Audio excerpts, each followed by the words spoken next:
Hello student, आपका हमारे YouTube channel पर स्वागत है। दोस्तों, आज हम प्लांट मॉर्फोलॉजी के एक नए चैप्टर के बारे में बात करेंगे जिसका नाम है तना। तो आज हम तने के बारे में बात करेंगे और ये क्लास जो है उन सभी स्टूडेंटों के लिए इम्पोर्टेंट है जो RPSC first grade, second grade, assistant professor, UP TGT, PGT, biology subject से जो तैयारी कर रहे हैं, बॉटनी हो, जूलॉजी हो, उन सभी के लिए ये क्लासेस जो इम्पोर्टेंट है। तो वो सभी स्टूडेंट जो बायोलॉजी सब्जेक्ट से तैयारी कर रहे हैं वो इस चैनल को जरूर सब्सक्राइब करें और आपको बेहतरीन मैटर मिलेगा और आपकी तैयारी में बहुत ज़्यादा लाभदायक रहेगा। तो चलिए, रूट वाला चैप्टर समझने के बाद अब हम समझते हैं प्लांट मॉर्फोलॉजी का नया चैप्टर जिसका नाम है तना स्टेम। देखिए, सबसे पहले तो हम ये जानेंगे कि तने के लक्षण क्या होते हैं। तना भ्रूण के प्रांकुर से विकसित होता है। अब हम यहाँ पर जड़ और तना का अंतर करते हुए आगे पढ़ेंगे। तो देखिए, जड़ क्या थी? जड़ भ्रूण के मूलांकुर से विकसित होती है और तना भ्रूण के प्रांकुर से विकसित होता है। और जो मान लीजिए भ्रूण है, भ्रूण के मूलांकुर से विकसित होती है जड़, और तना जो है भ्रूण के प्रांकुर से विकसित होता है। तो पहले जो भाग विकसित होता है वह होता है,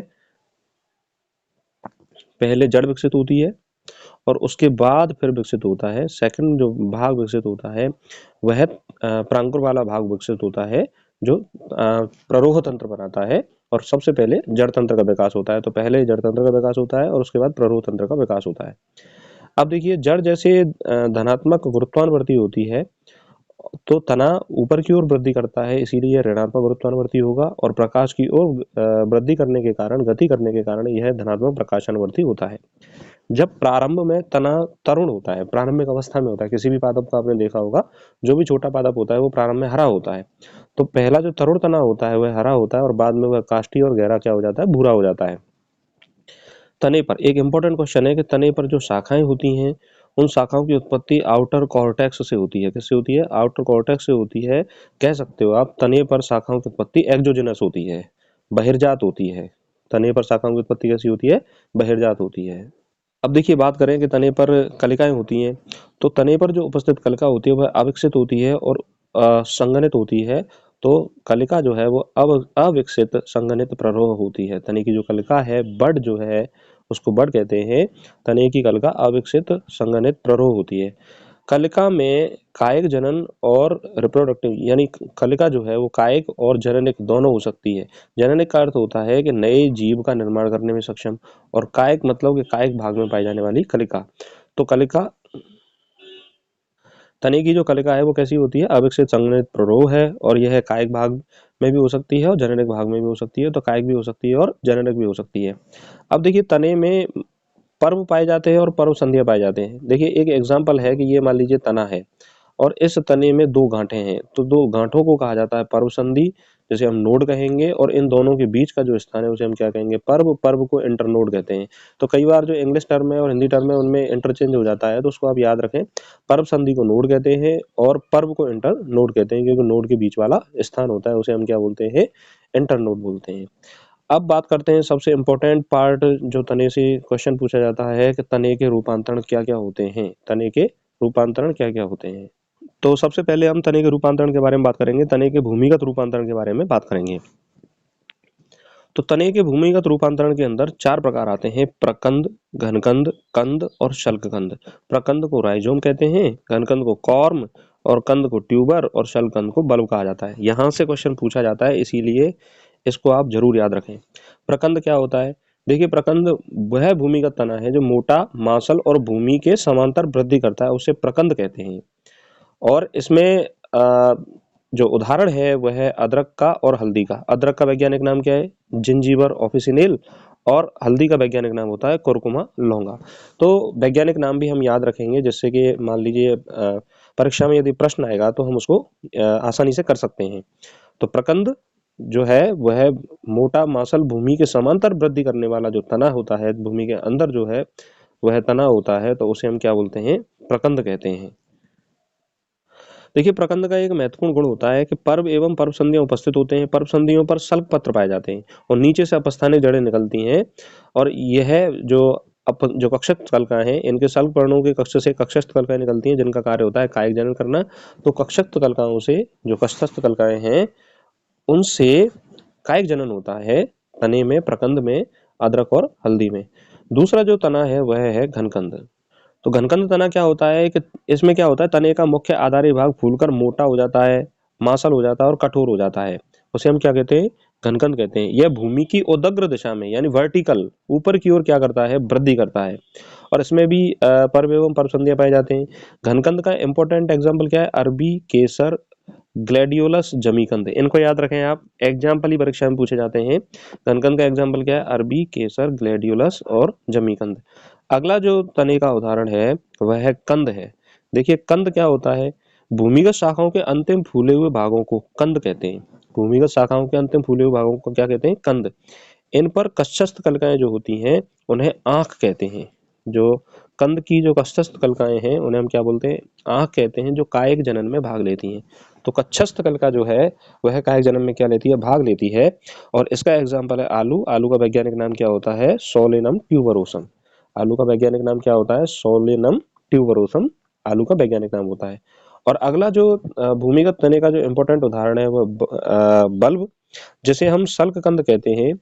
इसमें क्या होता है कि डिस्क लाइक स्ट्रक्चर पाई जाती है और अत्यधिक संघनित हो जाता है, और अल्प विकसित डिस्क लाइक स्ट्रक्चर पाई जाती है, तस्तरीनुमा संरचना पाई जाती है।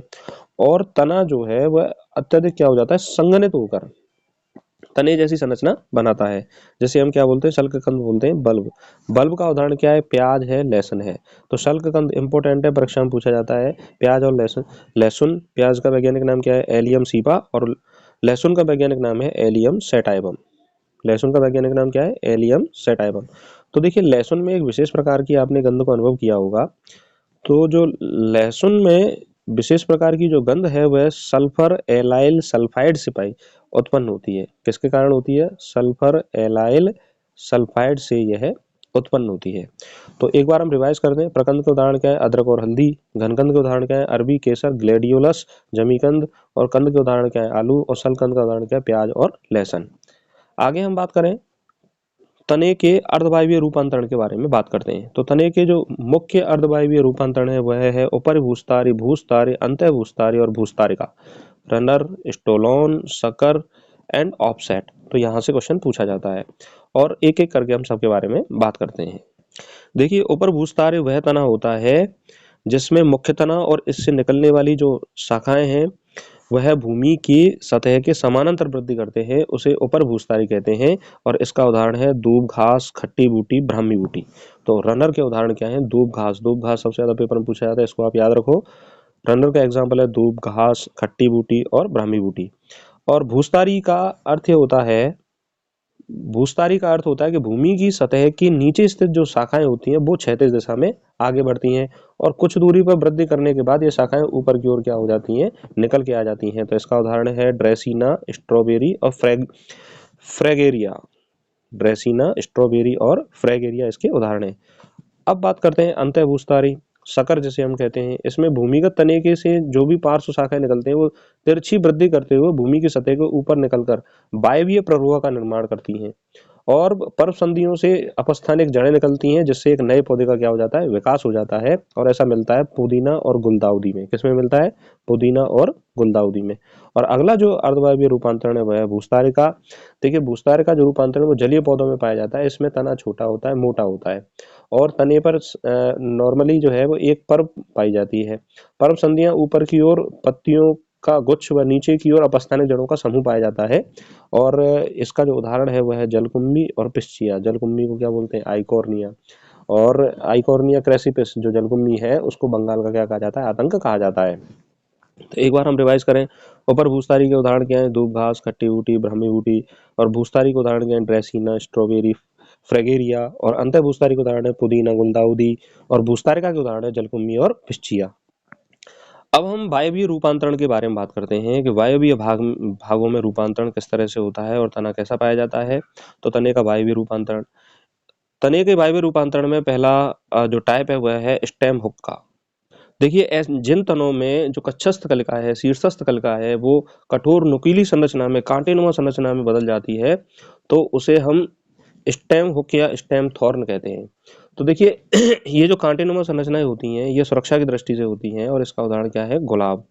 और दूसरा है, देखिए यहाँ से फिलोक्लेड क्लैडोड और बल्बिल्स, यहाँ से क्वेश्चन पूछा जाता है। इन तीनों को याद रखें, बहुत ज़्यादा इंपॉर्टेंट है। फाइलोक्लेड और क्लैडोड और बल्बिल्स। फाइलोक्लेड को कहा जाता है पर्णाव स्तंभ। क्या कहा जाता है? पर्णाव स्तंभ।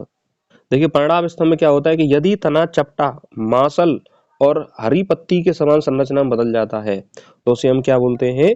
फाइलोक्लेड। ऐसा किसमें होता है? नागफनी और रसभरी, रसकस में होता है। किसमें होता है? नागफनी और रसकस में होता है। और क्लैडोड, क्लैडोड पर्णाव पर्व। अब देखिए पर्णाव पर्व क्या होता है? यदि पर्व चपटी और पत्ती जैसी संरचना में बदल जाती है तो उसे पर्णाव पर्व कहते हैं। और ऐसा किसमें होता है? एस्परेगस में होता है, शतावर में होता है। किसमें होता है? शतावर में। अब हम बात करते हैं बल्बिल्स की। देखिए बल्बिल्स को पत्र प्रकलिका कहा जाता है। और पत्र प्रकलिका क्या होती है कि कुछ पौधों में कायक और पुष्पीय कलिका भोज्य पदार्थों का संग्रह करके मांसल हो जाती है, जिसे हम क्या बोलते हैं? पत्र प्रकलिका कहते हैं। और यह मुख्य पादप से अलग होकर नए पौधे का क्या करती है? विकास करती है। और यह प्रकलिका जो है, बल्बिल्स है, वो किसमें पाई जाती है? एलोवेरा, एगेव और लिलियम में। किसमें पाई जाती है? एलोवेरा, एगेव और लिलियम में। तो स्टेम हुक का एग्जाम्पल क्या है? गुलाब। फाइलोक्लेड का एग्जाम्पल क्या है? बहुत ज्यादा मोस्ट इंपॉर्टेंट है परीक्षा की दृष्टि से, आप इसे याद रखें, नागफनी। और क्लैडोड का एग्जाम्पल है पर्णा पर्व का एग्जाम्पल क्या है? पर्णा पर्व का एग्जाम्पल है शतावर, एस्पेरेगस। और बल्बिल्स पत्र प्रकलिका का एग्जाम्पल है एलोवेरा, एगेव और लिलियम। इसका एग्जाम्पल क्या है? एलोवेरा, अगेव और लिलियम। अब देखिए तने के हम प्रकार के बारे में बात करते हैं। तो तने का जो पहला प्रकार है इम्पोर्टेंट, तो तने का जो पहला प्रकार है वह है कठलताएं, लियानास। देखिए लियानास क्या होता है कि इसमें जो कठोर व मोटा तना होता है वो किसी आधार से लिपटकर ऊपर की ओर चढ़ता है। इसका एग्जाम्पल क्या है? लियानास का एग्जाम्पल नॉर्मली परीक्षा में पूछा जाता है, इसलिए ये मोस्ट है, इसको आप याद रखें।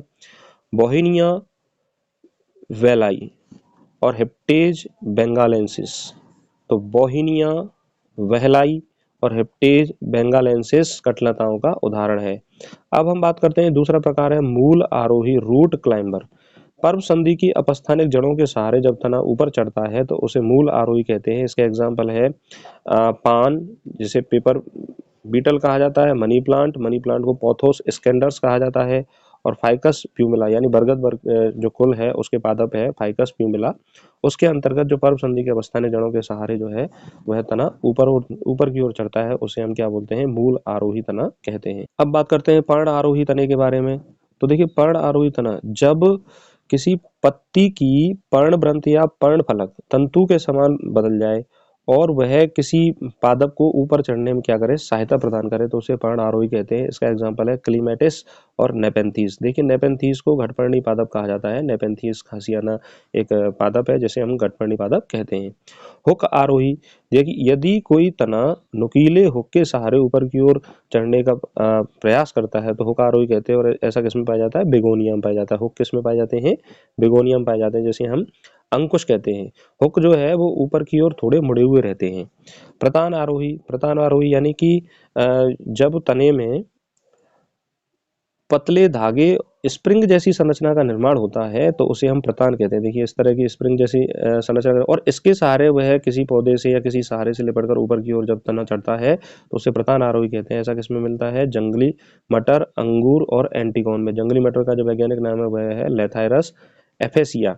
और एक जंगली मटर और होती है लेथायरस ओडोरेटस। कौन सी होती है? लेथायरस ओडोरेटस। अंगूर का जो वैज्ञानिक नाम है वह होता है विटिस वेंजीफेरा, वेनिफेरा। विटिस वेनिफेरा अंगूर का क्या होता है? वैज्ञानिक नाम है। और ऐसा तना जो पत्ती सदृश संरचना में बदल जाता है, मोटा होता है, चपटा हो जाता है, तो और प्रकाश संश्लेषण का कार्य करता है, भोजन निर्माण का कार्य करता है, तो वह किस में पाया जाता है? नागफनी में पाया जाता है, ओपुंसिया में वह तना पाया जाता है। अब हम तने के कार्यों के बारे में बात करेंगे। देखिए तरुण तना प्रकाश संश्लेषण का कार्य करता है क्योंकि वह हरा होता है। अभी अभी हमने चर्चा की थी कि जो तना प्रारंभिक तना होता है वो हरा होता है, और जो है हरा संरचना होता है उसमें क्लोरोफिल पाया जाता है। क्लोरोफिल प्रकाश संश्लेषण के द्वारा अपने भोजन का निर्माण करता है। तने का जो प्रमुख कार्य है शाखाओं को फैलाना, पत्ती, फूल और फलों को संभाले रखना, पानी, खनिज लवण, प्रकाश संश्लेषी पदार्थों का संवहन करना। कुछ तने भोजन संग्रहण, सहारा और सुरक्षा देने का कार्य करते हैं, और कायिक प्रवर्धन का भी क्या करते हैं? कार्य करते हैं। आपने देखा होगा कि आलू की आंख से नए आलू का निर्माण हो जाता है, गन्ने से, गन्ने के तने से नए गन्ने का निर्माण हो जाता है, गुलाब में भी गुलाब की टहनी से नए गुलाब का निर्माण हो जाता है। तो कायिक प्रवर्धन का भी क्या करते हैं? काम करते हैं तना। आगे हम कुछ इंपॉर्टेंट पॉइंट के बारे में बात करते हैं जो जहाँ से क्वेश्चन पूछे जाते हैं। देखिए तने पर जो रोम होते हैं वह बहुकोशिकीय होते हैं। कैसे होते हैं? बहुकोशिकीय। जबकि जड़ पर जो रोम होते हैं वो एक कोशिकीय होते हैं। बहुत ज़्यादा इंपॉर्टेंट है, परीक्षा में पूछा जाता है, इसको याद रखें। एलोकेसिया, देखिए एलोकेसिया प्रकंद पादप है। एलोकेसिया पादप में प्रकंद भूमि के ऊपर की दिशा में वृद्धि करता है, जबकि प्रकंद में क्या होता है? भूमि के समानांतर वृद्धि करता है, जिसे हम क्या बोलते हैं? रूट स्टॉक बोलते हैं। तो आपसे क्वेश्चन क्या पूछा जा सकता है कि रूट स्टॉक किसमें पाई जाती है? तो रूट स्टॉक मिलती है एलोकेसिया में, रूट स्टॉक पाई जाती है। चलिए आगे हम बात करें कि आलू पर जो उपस्थित कक्षस्थ कलिका होती है उसे हम क्या बोलते हैं? आलू की आंख कहते हैं। क्या कहते हैं? आलू की आंख कहते हैं। और यह कक्षस्थ कलिका क्या काम करती है? कायक जनन में सहायक है। किसमें सहायक है? कायक जनन में। तो बहुत ज्यादा मोस्ट इंपोर्टेंट है, पूछा जाता है कक्षस्थ कलिका किस काम में आती है? यह कायक जनन का क्या करती है? कार्य करती है। चलिए आगे हम बात करें, प्याज में पतली झिल्ली को ट्यूनिक कहा जाता है। क्या नाम दिया जाता है उसको? ट्यूनिक। लहसुन में सल्फर एलाइल सल्फाइड की उपस्थिति के कारण क्या आ जाती है? तीखी गंध आती है लहसुन में। प्रतान क्या होता है? स्प्रिंग नुमा संरचना को क्या कहते हैं? प्रतान कहते हैं। धागे जैसी कुंडलित स्प्रिंग संरचना को क्या बोलते हैं? हम प्रतान कहते हैं।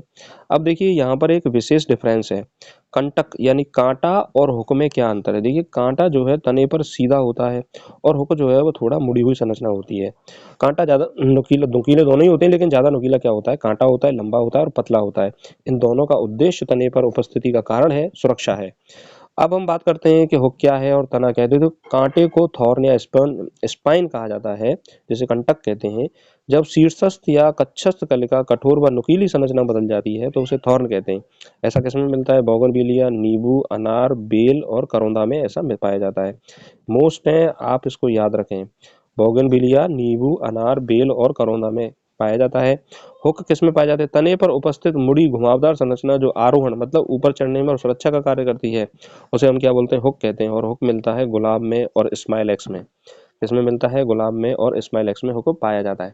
तो मैं सभी स्टूडेंट से कहना चाहूँगा कि भाई जो प्लांट मॉर्फोलॉजी है उसके एग्जाम्पल इंपॉर्टेंट होते हैं, और जो संरचनाएं होती हैं उनको यदि हम समझ जाएं कि ये संरचना किस तरह की होती हैं, क्या कार्य करती हैं और क्यों ये संरचना पाई जाती हैं, तो हम प्लांट मॉर्फोलॉजी के क्वेश्चंस को आसानी से कर सकते हैं। चलिए कुछ पौधे हैं जिनके वैज्ञानिक नाम सामान्यतः परीक्षा में पूछे जाते हैं। जैसे दूब घास का वैज्ञानिक नाम क्या होता है? साइनोडोन डेक्टाइलॉन। दूब घास का वैज्ञानिक नाम क्या होता है? साइनोडोन डेक्टाइलॉन। खट्टी बूटी का नाम होता है ऑक्जेलिस कॉर्निक्यूलेटा।